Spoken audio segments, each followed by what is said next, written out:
লীলা শ্রবণ না ভক্ত চরিত্র আস্বাদন করতে করতে মহারাজ পরীক্ষিতের মনে ভক্তির সৃষ্টি হয়েছে। আর যেই না ভক্তির সৃষ্টি হয়েছে, প্রেমের সঞ্চার হওয়া মাত্রই আমার গোবিন্দের কথা মনে পড়েছে। কিন্তু বাবা এই দশম থেকে দ্বাদশ মন্ত্র পর্যন্ত একবারও কিন্তু রাধা নাম উল্লেখিত নেই। উত্তরে বলা আছে রাধা নাম উল্লেখিত নেই। কেন কেন উল্লেখিত নেই? না ব্যাসদেব যিনি শ্রীমদ্ ভাগবত লিখলেন, তিনি রাধা নাম লেখা তো দূরের কথা, তিনি যদি একবার রাধা নাম কর্ণে শ্রবণ করতেন তাহলে তিনি 12 বৎসর অজ্ঞান হয়ে যেতেন।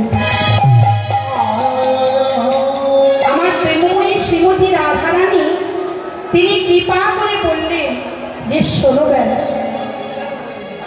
তুমি রাধা নাম যদি কর্ণে শ্রবণ করলে 12 বৎসর অজ্ঞান হয়ে যায়, তাহলে তো শ্রীমদ্ ভাগবত লেখা হবে না। তাই আমার নাম তোমাকে লিখতে হবে না, আমার গোবিন্দের নাম লিখলেই প্রকারান্তে আমার নাম লেখা হবে। তাই কেবল রাসের পঞ্চম অধ্যায়ে এসে তিনি লিখলেন কি ষষ্ঠা, তিনি কিন্তু রাধা নাম লিখলেন না। কি বললেন না অনন্ত কোটি ভগবানের মধ্যে ষষ্ঠা হলেন 8 জন, আর 8 জনের মধ্যে শ্রেষ্ঠ হলেন কি আমার প্রেমময়ী বৃষভানু রাজ নন্দিনী শ্রীমতী রাধা।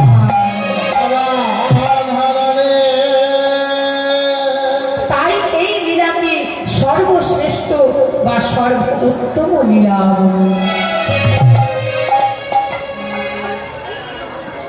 তাই তিনি কি করলেন না এই রাসলীলা করলেন, অর্থাৎ আমার ভগবানের নাম প্রচার করলেন। তাই চলুন সবাই একসাথে একটা ভজন আস্বাদন করে আমরা আরো লীলার বিষয়বস্তু এগিয়ে যাব। হরি নাম একবার বলো না,